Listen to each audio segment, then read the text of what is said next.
This is Father Dominic Holtz coming to you from Rome, Italy, with a word of hope for Saturday of the 33rd week in Ordinary Time. Asking questions. It's something that we could and should do.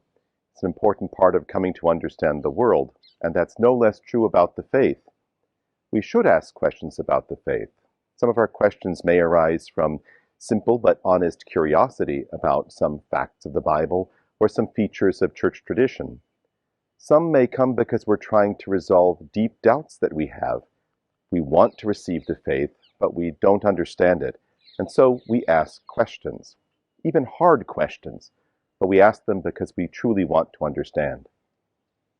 Then there are questions that really are just, as we say in these days, trolling. We're trying to give a gotcha question.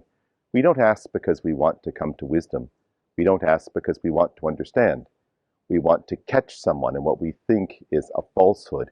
We want to show them up by our clever question that they can't answer it, and then walk away smug, knowing we've shown them to be wrong. It's that sort of question that we find in today's gospel. When the Sadducees ask about the resurrection and the nature of marriage and the resurrection, they don't want to understand Jesus' teaching. They've already decided he's wrong. Their question is just intending to show him up, to create a puzzle they're sure he can't understand, to show what they think is the absurdity of the doctrine of the resurrection. Now, while Jesus is clever and able to show them how they are wrong in their question, more importantly, he reveals, to their detriment, that they have failed to seek the thing they should find out about.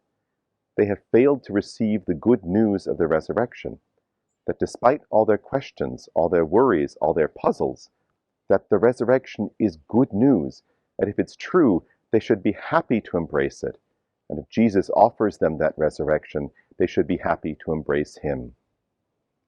Brothers and sisters, we have questions too. Sometimes we ask questions about the faith that are difficult for us to resolve. Sometimes the teaching of the faith is hard for us to accept. Perhaps we don't even want to accept it. And yet, we ask the questions, or should ask them, because we want to receive the faith. We want to receive the eternal life that comes from Jesus Christ. And so when we ask questions, whether out of curiosity or hard questions about things that we can't understand, we can do so in the full confidence that those questions can and will be resolved in the person of Jesus Christ, that in him we will find life and life eternal. And that, my brothers and sisters, is a word of hope.